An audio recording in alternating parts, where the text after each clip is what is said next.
क्या तुम्हारे साथ भी ऐसा हुआ है कि तुम किसी एक फैसले के बारे में इतना सोचते रहे कि आखिर में कुछ किया ही नहीं?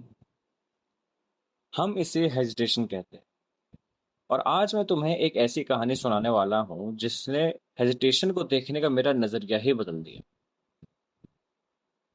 यह बात मेरे कॉलेज के दूसरे साल की है। उस समय मैं अलग अलग इवेंट्स में जा रहा था, नए लोगों से मिल रहा था, और वहीं मेरी दोस्ती एक लड़की से हुई। वो बहुत डिजर्व्ड थी, कम बोलती थी। शायद इसी वजह से मुझे उसके बारे में जानने की क्यूरियोसिटी होने लगी। कुछ महीने तक हमारी अच्छी बातचीत चलती रही, लेकिन धीरे धीरे मैंने एक बदलाव नोटिस किया। उसके मैसेजेस कम आने लगे थे, रिप्लाईज छोटे होने लगे थे, और उसने कन्वर्सेशन शुरू करना ही लगभग बंद कर दिया था। यहीं से मेरे दिमाग में अपनी कहानी बनानी शुरू कर दी। क्या मैंने कुछ गलत कहा? क्या वो मुझसे बात नहीं करना चाहती? क्या मुझे उससे पूछना चाहिए? नहीं, नहीं पूछना चाहिए। शायद अगर पूछूंगा तो डेस्परेट लगूंगा। और फिर मैंने कुछ नहीं किया। पूरा एक सप्ताह बीत गया। मैं हर थोड़ी देर में फोन देखता, मैसेजेस पढ़ता, पुराने बातें याद करता। जितना मैं सवाल पूछने से बच रहा था, उतना ही मेरा दिमाग उसी में फंसता जा रहा था। आखिरकार मैंने सोचा, अगर दोस्ती खत्म हो भी गई तो कम से कम मुझे सच्चाई तो पता चलेगी।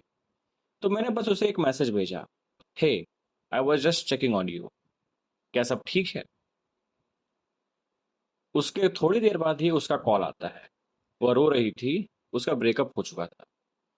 वह मुझसे दूर नहीं जा रही थी, वह बस खुद से लड़ रही थी। और सबसे इंटरेस्टिंग बात यह है कि वो खुद भी हेसिटेट कर रही थी।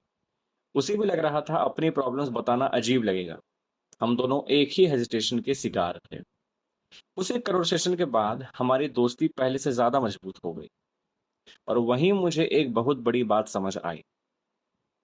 हेजिटेशन तुम्हें रोकती नहीं है, वो तुम्हें ये महसूस कराती है कि तुम कुछ कर रहे हो, जबकि असलियत में तुम सिर्फ सोच रहे होते हो।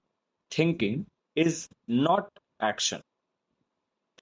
इसका मतलब ये नहीं कि बिना सोचे समझे एक्शन ले लो। डेस्परेशन अक्सर हमें गलत डिसीजन करवाती है।